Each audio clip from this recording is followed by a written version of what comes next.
What's up, everybody? It's your girl with the vibe, LexiLive, and I am so excited about tonight's episode of Vibe with LexiLive. We're going to start out, as you know, with our beauty tip of the week. It is from Siobhan the Hair Genie. For a perfect crochet look, you must have the perfect foundation. For the perfect crochet look, you must have the perfect foundation. And everybody knows that that's just a life principle across the board. For anything to be strong and have any substance, you have to have the perfect foundation, okay? So we were going to get into our three thankful thoughts. Our three thankful thoughts for the week. Number one, mine was waking up this morning with a sound mind, all the activities of my limbs, and I had my family. My second one was a roof over my head. I'm not going to take that for granted at all. And a job in my podcast that I'm falling in love with, that I love so much. State rep, three thankful thoughts. You got anything you're thankful for?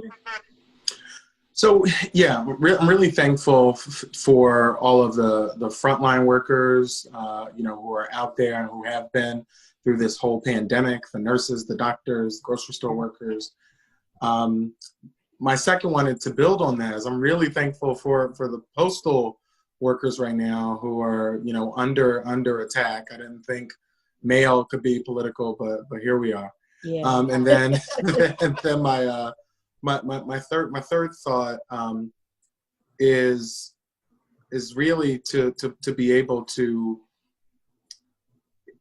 live with and around people who I love. So. Yeah. That's awesome. I mean, those are small things to some, but you can't take them for granted because it doesn't have to be this way. And everybody doesn't have this story. So I am thankful for you being here. Yes. Welcome. Oh my So goodness. excited to come. Look at you. Like, this is just wow. State Representative Kenyatta, welcome to the God with Lexi Live show. How have you been doing since this quarantine? So, this has been a crazy time for all of us, and, particularly for the people who are listening to you right now. I just want to send, my thoughts and condolences. We've lost over 7,000 Pennsylvanians to COVID. This is not a joke. It's not a hoax. It is real. People can wear a mask and slow the spread. But there are a lot of people right now who are at home who are missing grandparents, missing kids, have an empty side of the bed next to them because they lost the person that loves them best. And so, it has been an incredibly difficult time for a lot of people. But I do think there's this other side of where I think all of us in some ways are slowing down. I thought about, I was talking to Matt about this, it's so often you find yourself sort of like ships in the night. You're coming, you're going, your partner, your family, everybody, you're just doing the activities. And now folks have really been home, and I hope that people are embracing that part of a really sad situation, the ability to be with family a lot more, to sort of love on those people who are close to us. And I think that has been sort of the dual feelings of this, deeply sad, but also a real opportunity to reconnect with folks. I've been talking to people, I haven't been able to talk to in a long time. Absolutely, absolutely. So what is one of the first things that you think you're going to do once quarantine is lifted? So when it is completely lifted, when we have a vaccine and, everything, I think I'm really looking forward to just going back to the movies. I love the movies. But right now I'm not going anywhere indoors with nobody. So, so I'm waiting. I'm looking forward to that. That's great. So here on the Vibe segment, I like to keep it a little fun. Okay. So I want to play a song. Play a game. It's called Finish the Lyric. Okay. Okay. Oh gosh. Okay. Let's see if I can do it. You have to finish the lyric from where I stop, and then you have to give me the artist. Oh, I'm gonna do so poorly, but go ahead. Ready? All right. Here we go. Drifting on the memory. Oh my gosh. There's no place I'd rather be than with you. Yeah, loving you. Well, well, well. Ooh. Oh, of course you sang the whole part of the song that I know, and then, and then the rest of it. Uh, Five, I don't know any of the three, words. two, one. Oh my God, I gotta listen to this. This is why nobody puts me on their Quizzo team now. Because I'm not. Can you at least give me who the artist was? Ooh, I know the name of the song is For the Love of You. Yes. And the artist will be told to me by Lexi. The Isley Brothers. I know. Yes, yes. All right, here we go. Same. All right. So I creep, yeah, just keeping it on the down low. Say nobody else supposed to know. So I could, oh. Yeah! All right, so TLC. Okay, I got that one. All right, good. All right, there we go. He's like, all right, come on, bring them on, bring them on. Bring it into the 90s. Okay, here we go. All right. I don't know what it is that you've done to me, but it's got me to act in such a crazy way. Go. Whatever it is that you're doing. I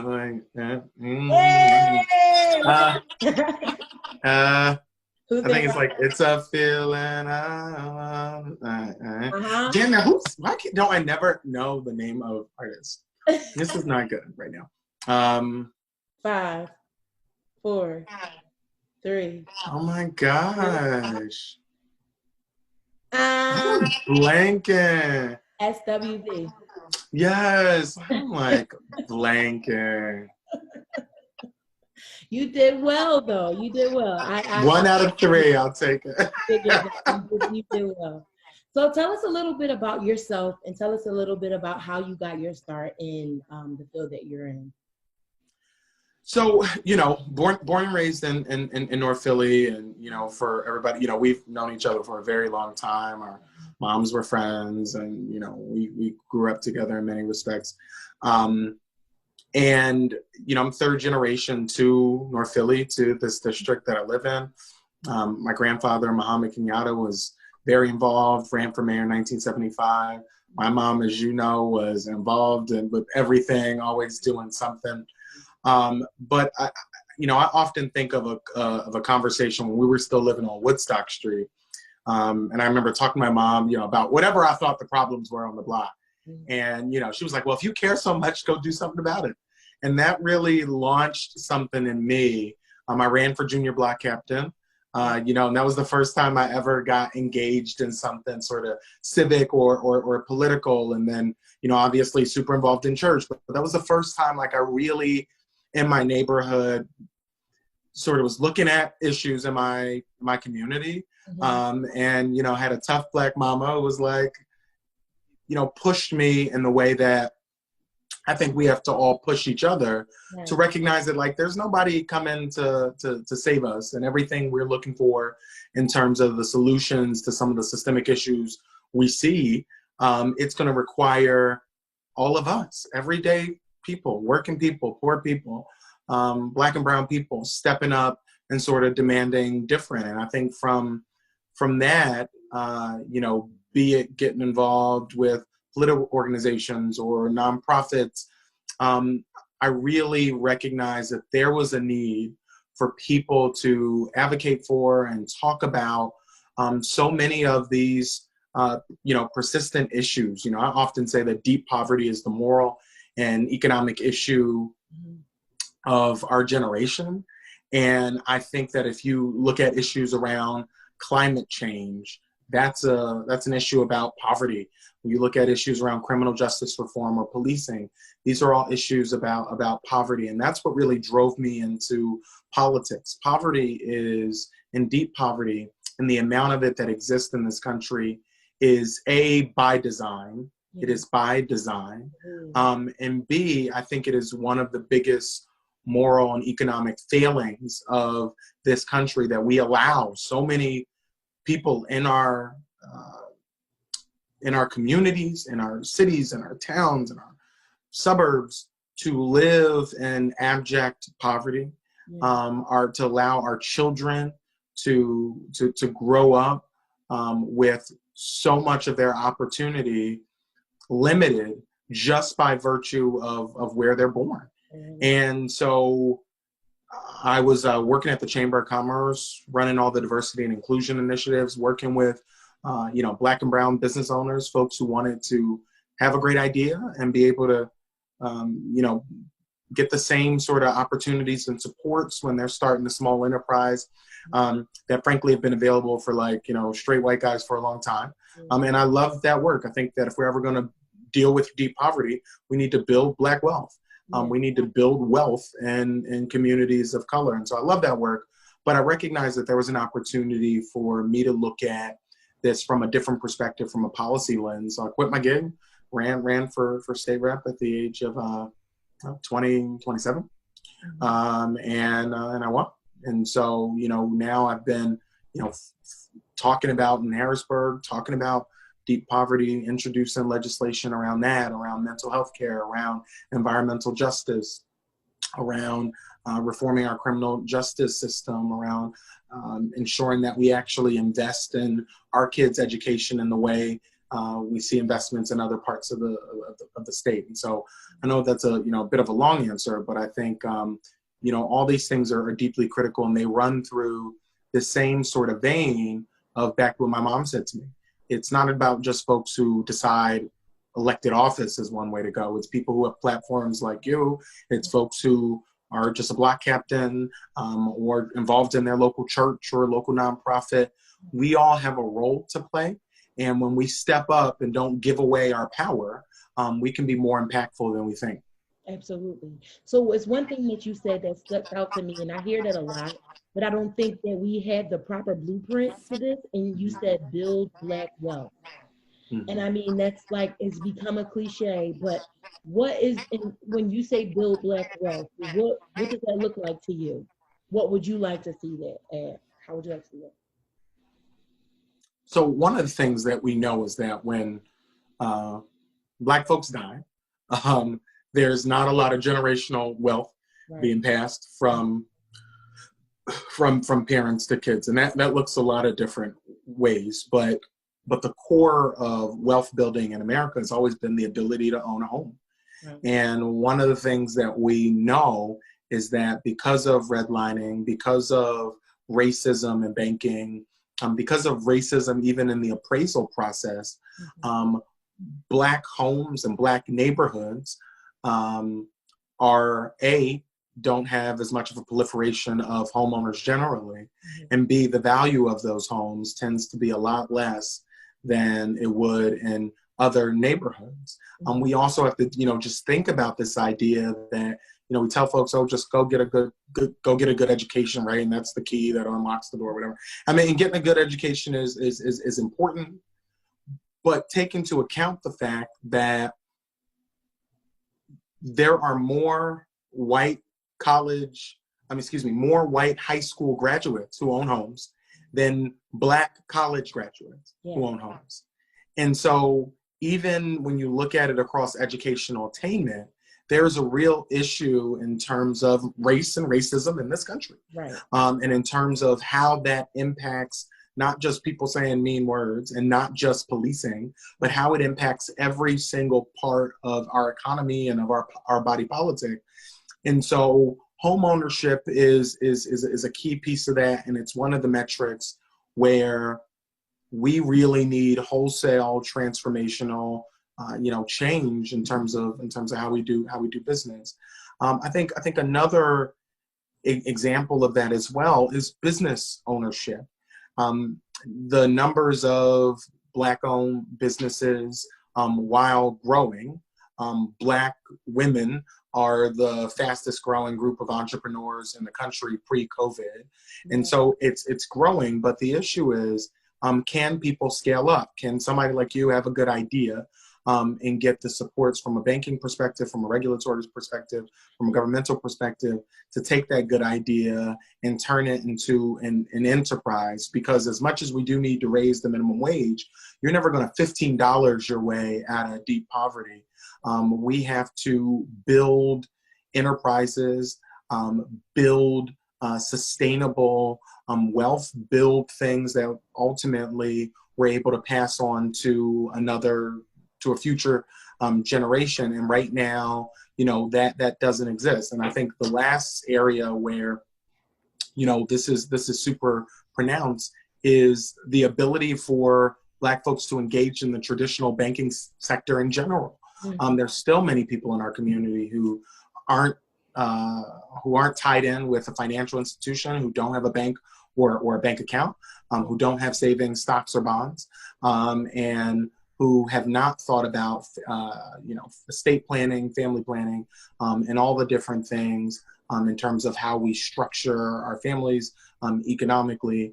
And these are, again, not things that just happen accidentally. These are structural problems with our design. And so I would just end in saying that as we talk about these issues, and as I talk about these issues, we can't have race-neutral conversations about public policy because the impacts of public policy are not race-neutral. Yeah, absolutely. So we kind of, you kind of got into the next question that I wanted to ask you, because it's based a bit on gentrification. Yeah. With you being a native of both of us, being natives of North Philadelphia, how do you feel that gentrification has helped the community? Because I've never heard anyone say this, but I can imagine, certain parts of North Philly were like really dilapidated and, not built up in a livable way. And now it is, because temples come in and it's very diverse in that area. So what has gentrification done for North Philadelphia? So let me say this. Let me say it this way, because I think we need to gentrification is a topic that we're talking about it, but I do think we need to talk about this in a holistic way. The idea that we need to invest in neighborhoods that have historically been disinvested in, right, from a private perspective and from a public perspective. The idea that we should do something about the blighted homes and the shotgun blocks that we see, that you should actually be able to go shopping in your neighborhood for groceries and for other things that you need to take care of yourself and your family. I think across the board, we ought to be supportive of that. But I think people are often not, because of the point that you're making, that a lot of times communities where there's been, this systematic retrenchment away from providing the type of quality of life that you'd want to see in any community. When folks start seeing stuff, getting built and businesses popping up, I think the initial gut reaction is, oh, well, this is not for me, right? And so I think that we have to be sensitive to the fact that a lot of times these amenities are brought in as you see neighborhood change. But I think we also need to really make sure that we are clear that we do deserve a good coffee shop. We deserve a nice movie theater. I know I was talking about that earlier. We deserve a good store to be able to go buy clothes, and a grocery store that has actual fresh fruits and vegetables. And we ought to fight for those things and fight for those types of investments. Yeah. But the worry is that folks who've been in community for long periods of time, who were there when times were rough, they ought to be able to benefit as things turn around and as we make the types of investments, again, the private market and the public market, as we make those type of investments to ensure that people can stay. And that looks twofold. A, increasing home ownership in the first place. B, being intentional about ensuring that people understand what their rights are, particularly our renters, so they're not falling prey to illegal lockouts or some of the other things that we've seen where folks come home and their landlord has kicked them out. Folks have a lot of rights that they aren't aware of, and that's one of the areas as well from a policy perspective that we're focusing on in Harrisburg. I'm one of the lead co-sponsors of a bill that would require that would set aside money so that when folks go and they're being evicted, that they can have a lawyer free of charge if they can't afford one, because most people who are going through eviction don't have legal representation, whereas the landlords who are evicting them in most cases do have legal representation. And so dealing with the rent piece is going to be one part of it. Dealing with the homeownership piece is going to be another part of it. But I'm sick of the notion that Black and brown folks shouldn't expect anything that is of quality or anything that is nice, or that we should be okay with, or that folks assume we're okay with not having a grocery store that we can walk to, not having, businesses that can employ us, and businesses, again, that hopefully in many cases that we're starting. We need to be able to do those things and understand people's apprehension, and it really has been a mixed bag in terms of what the impact has been. Yeah, because it would seem like, yes, we expect to have those things. We expect to have those nice stores and things like that, but it doesn't happen until the neighborhood get a little bit more diverse. Then it's like, well, see, you always wanted it. Now you got it. So just, jump in with everybody else. And it's like, no, we wanted this all along. So I think there is an appreciation, but I think a lot of times people find it hard to kind of like smoke a little bit, if you will. Well, again, as we're opening these new businesses and stuff, more and more, I want to see these businesses start by people who live in these communities, and who are invested in the character of the community, invested in the quality of life, not only for their families, but for their neighbors and their friends. Yes, absolutely. So what exactly does a state representative do? Because I want to get it a little bit into like the politics side of you, but what exactly does our state representative do for us? So you have 203 members of the State House, 50 members of the State Senate, and the governor. And collectively, the 254 of us are in charge with governing the state, including the lieutenant governors. There's 55 of us, are in charge of the governance of the state. That means passing a budget every year on issues from housing to education to whatever, you go down the list, and any number of state-specific agencies that are under our purview as well. We're charged with implementing statutes that determine how those agencies work and what the focus of those agencies are. And so I think one of the easiest ways to sort of explain it to folks is that state reps are, Congress people for their state, right? And instead of me going to Washington to represent the people in my district, I'm going to the state capitol in Harrisburg to represent them. And I would just make this point that so much of what impacts your daily life happens at the state level. Right. I know that we've talked a lot with, and I know we'll talk national politics, but we've talked a lot with, about the crime bill and all those different things. And, that was a piece of legislation that left a lot to be desired. But the reality of the situation is most crimes are state crimes, not federal crimes. Most people who are incarcerated in state prisons, not federal prisons. And so if you care about criminal justice reform, then you need to figure out real quick who your governor is, who your attorney general is, who your state rep is, and where they stand on these critical issues. If you care about the quality of education, the majority of money that goes to fund education comes from the state, in large part funded by property taxes. So Philadelphia schools, for example, the state provides 36% of the budget. The city does the other major portion, and the federal government is like, 10, 13%, depending on the year. So that obviously is not the lion's share. If you care about, if you do care about, housing, which we've talked about, there are a number of different tax credits and other incentives that exist at the state level that incentivize or disincentivize people building affordable housing. And so many of these issues are local and are state run. And so, yes, Donald Trump is dangerously dumb and super bad at his job and racist and everything else, but we need to get really plugged in and really specific about what's happening at the state level. Because I have people saying, oh, why don't you run for Congress, or you want to go to Washington? No.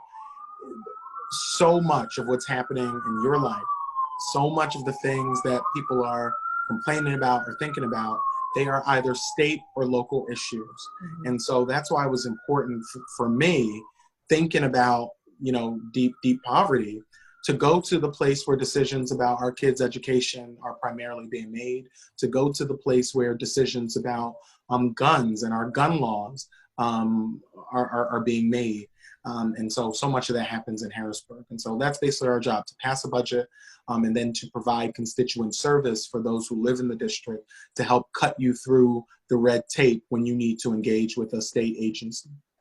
Okay, so you touched on a lot, because you did name like the things that concern the community: education, housing, affordable housing, the crime rate, and things like that. So a lot of times we don't know, and I'm only speaking for me, just a transparent moment. So when we had our last voting period, we went to vote, and a lot of my friends and myself did not understand the questions that they were asking. The ballot question. Yes. So, okay, how do we find out that information? Because we think we're voting in favor of the Democratic Party, but maybe the questions are totally different than what so how do we find out what we're voting for? How do we know for sure? So I think on the last questions, to get specific about that, I think the last ballot questions were about the city taking out a loan to help pay for some of the city services.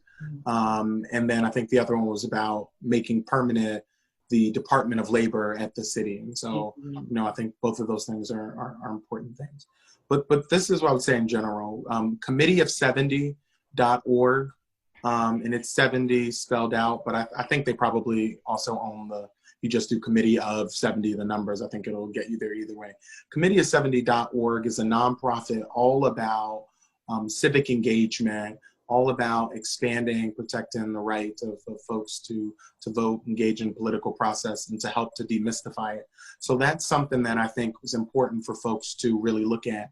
One of the things I was doing before I was elected, and I wanted to keep it going, but I've been so busy. I'm gonna try next year.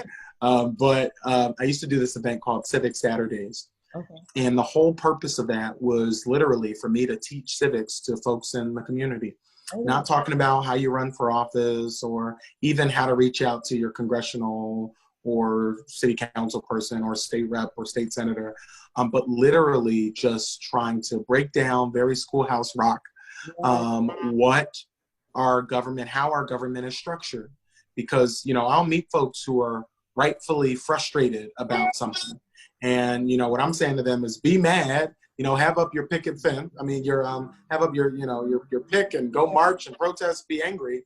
But I want to make sure you direct that anger to the right spot. So if you're upset about, a pothole and you're calling, the president, they're not going to be able to fix your pothole. You need to call your city council person. Yeah. If you're worried about your kids' education or what the property tax rate is, these are things that, you want to talk to your state reps as well as your city council people, right? So I do think the Committee of 70 is a great resource. Also, Michelle Obama is a part of an effort called When We Vote that talks more broadly about voting and has other resources on that website as well. So I think both of those are good places to start in terms of increasing, your civic diet, right? And that's really what it's about. The more you're reading, local articles, the more you are using resources like the Committee of 70 and others, the more you sort of are ingesting about how our political system works. Yeah, absolutely. I think we need to know that. We stress a lot and tell our young people to vote, get out and vote, get out and vote. But I think it's important that we teach them how to vote and why we're voting. Explain both parties to your family, Republican and Democratic. Like let them understand the full picture of what the United States is supposed to be, what we're supposed to stand for, and how do we want to support our country.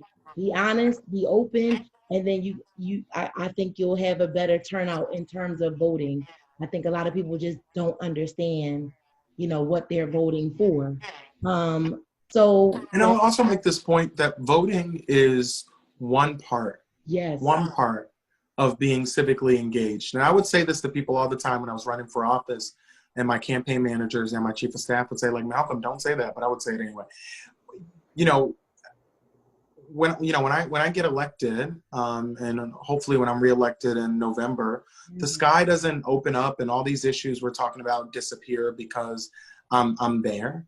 If the nonprofit leaders stop doing their work, if the person who's helping, kids in the neighborhood learn basketball or learn a trade or whatever the case may be, if they all go away, if people who show up to the community meetings or to the zoning board or to whatever, if they stop showing up, then we're never going to make the progress we need to make. And so I'm not Superman. I'm not Jesus. My job is to help pass legislation. Yeah. But a part of the way we actually build the momentum to do that is by having folks who are deeply engaged in what's going on. And I will just end with this note.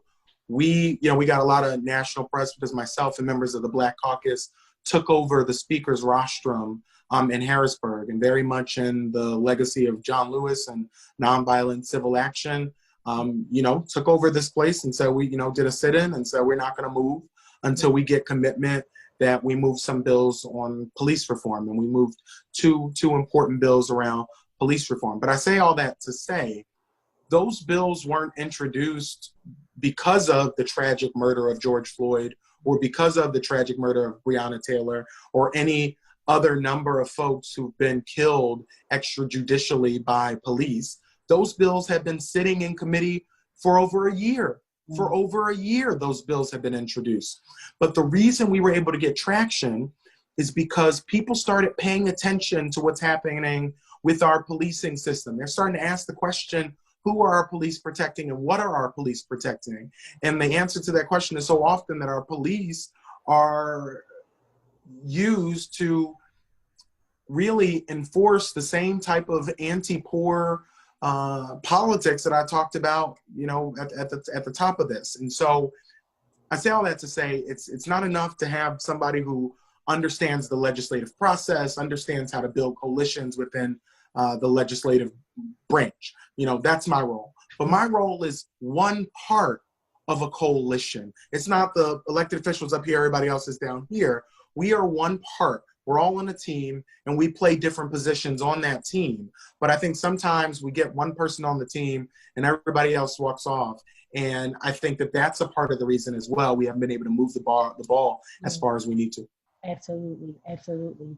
So a question that I've been kind of reeling over, and you are a supporter of Joe Biden. Yep. Why do you support Joe Biden? So let me say this, because I know people expect I'm going to talk about Donald Trump. I'm not going to talk about Donald Trump. I will say this, that getting rid of Donald Trump is the floor, not the ceiling to what we need to do. We need to get rid of Donald Trump. Joe Biden has spent his career fighting for the type of ground up change that we need. A lot of people probably don't know, and maybe a lot of people who are watching don't know that Joe Biden ran for office the first time when he was 28. He ran for city council in Delaware.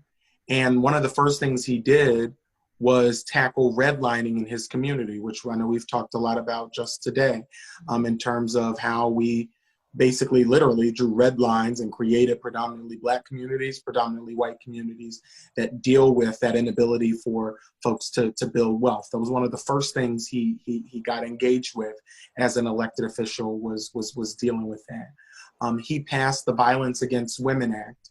We take it for granted that you can now be arrested if you are abusing your wife or your spouse, but there used to be a time where that was considered private family business, and there was no legal statutes to protect women, to have shelters for folks who are being domestically abused. And that was a transformative piece of legislation that Joe Biden pushed through Congress.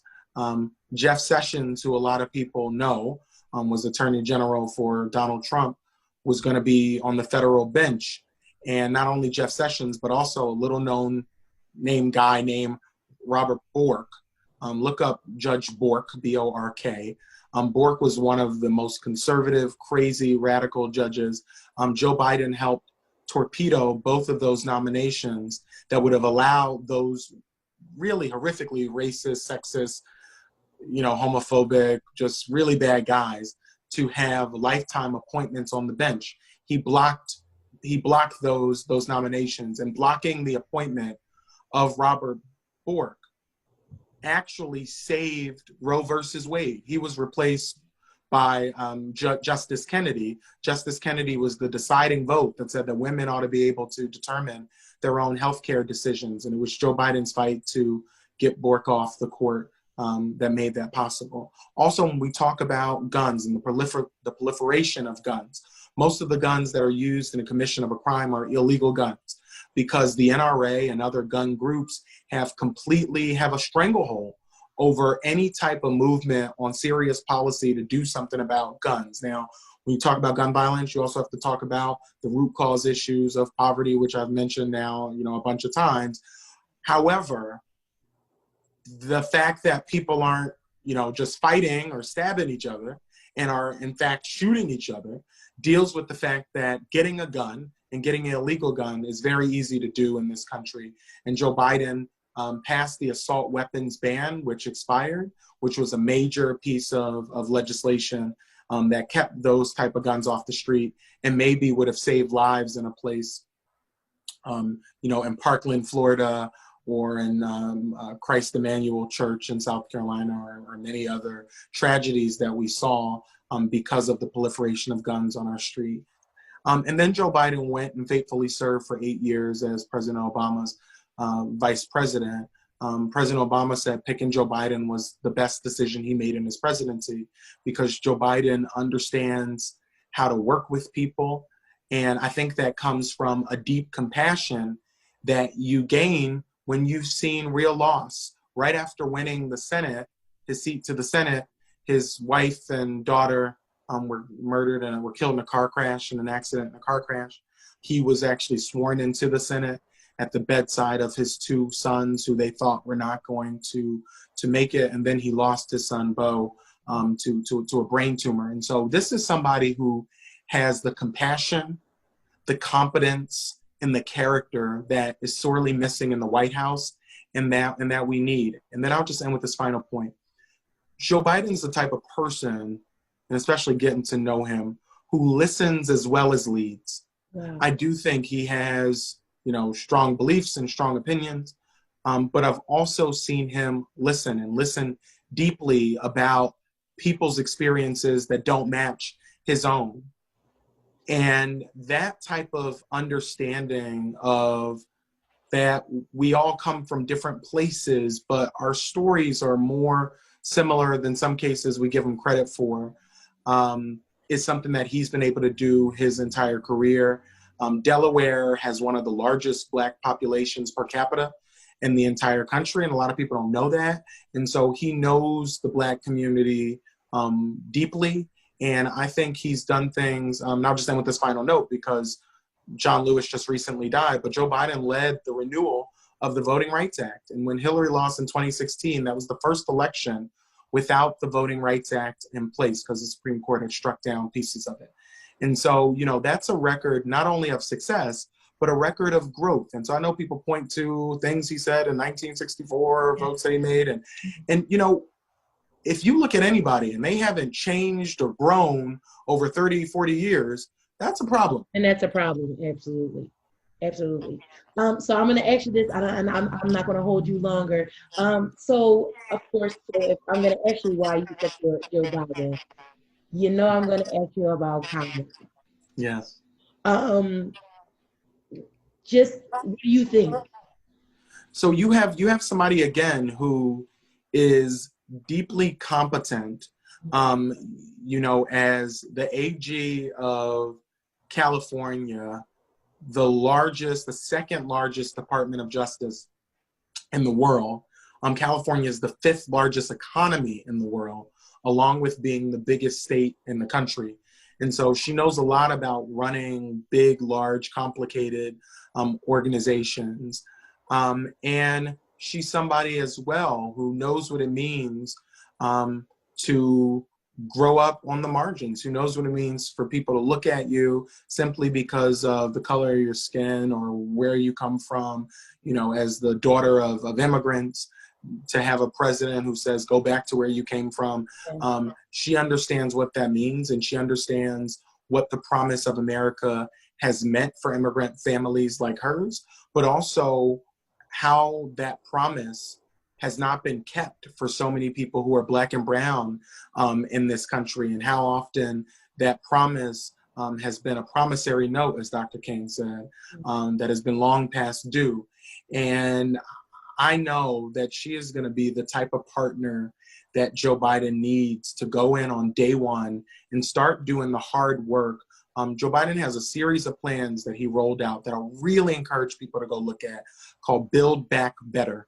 It's a 4 or 5 series plan. He lays out a whole plan about racial justice. I hear people say, what's Joe Biden's Black agenda? You can literally go on joebiden.com and there's a whole page called Joe Biden's Black agenda, as well as his Build Back Better plan, where a whole pillar of that plan is addressing racial inequity.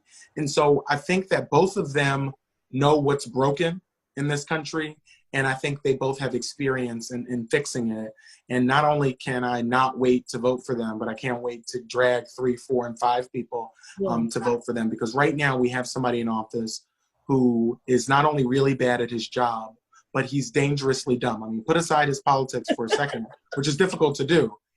He does not know what he's doing, and he gets rid of anybody around him who does know what they're doing. Yeah. And that type of stupidity mixed with racism and narcissism puts our entire democracy at risk. Absolutely, absolutely. So just one more overall question, because this is so good, I could just ask you 1,000 questions. But for someone, again, we're going to take it back to not even just the young people, just people in general who say, well, what's the point of voting? My vote really doesn't matter. I'm really not going to vote this time around. I'll just see what happens. And then the next, why is voting so important, and why should people get out and really cast their votes? Well, I think this is a good question to end on, and I'll answer it in this way. If your voice wasn't powerful, people wouldn't spend so much time and money trying to silence you. That's the first thing. The president wouldn't be spending all this time corruptly trying to basically destroy the post office, because he's afraid that if people vote, he won't be able to hang on to his power. So instead of trying to win the election by convincing people he's done a good job, he's intent on trying to cheat. And so a part of what happens so often is that we give up our power. We just give it away. Yeah. And if folks can convince you that no matter what you do, it ain't worth it, don't worry about it. If they can convince you of that, then they're in a strong position to continue to brutalize you with policies that don't have you in mind. But let me be clear. Cynicism is a natural response to being disappointed over long periods of time. Yeah. And so I understand why people would be cynical. I understand why people would say, you know, what the hell does it matter? Yeah. But if you say, I hear people say, and this gets under my skin, I hear people say, well, I don't do politics. Well, let me tell you something. Politics does you. Okay. All day, every day. So you deciding that you're not going to engage does not make you immune from the outcomes of bad policy. Absolutely. And instead of saying, I'm not going to vote, I don't have anything to vote for, in some cases, then you need to run for office. Yeah. You know, I would encourage folks to, you know, hear that voice of Kelly Kenyatta in your ear saying, well, if you care so much, go do something about it. And there are a lot of ways for us to do something about it, a lot of ways to get plugged in. And running for office is one way, but educating yourself about the issues, you know, taking the time. If folks listen to podcasts, there's a podcast by the New York Times called The Daily. It's a 20-minute podcast. If you listen to that podcast every morning, just 20 minutes as you're getting ready, you will end up, just from that 20 minutes, knowing so much more about the world than you knew before you woke up. Going onto the Committee of 70 website, like I said, you know, getting engaged with Michelle Obama's, you know, When We All Vote, seeking out the information is so much a part of the battle, because bad decisions are so often made because folks who I work with and folks in other state legislatures don't think you're paying attention and don't think the average citizen understands the votes they take and the impact they have on your life. And so you're not going to win every battle. Mm-hmm. Just because you vote does not mean the person you wanted is going to win. But you miss every shot you don't take. Yeah. You lose every election you don't engage in. And when you give up your power, then you are powerless. So don't give up your power. Don't give up your power, because you are so much more powerful than you think. Don't give up your power. You heard it here on LexiLive. I want to thank you so much, Lexi, and thank you for doing this. Keep doing it. And shout out to your producer and technician and everything else. You're much better half. So shout out to him. Thank you again for coming. Hey, y'all, it was a great segment. Again, Vibe with LexiLive. So one more 30 ways to empower your life is to save 20% of your income. Save 20% of your income. We already talked about paying yourself, but save 20% of your income. Don't spend it. Don't eat it. Don't buy those shoes. Well, maybe you might want to get your hair done, but you know, save 20%. Try your best. All right. Love y'all. Thank y'all for joining. Vibe with me. Peace.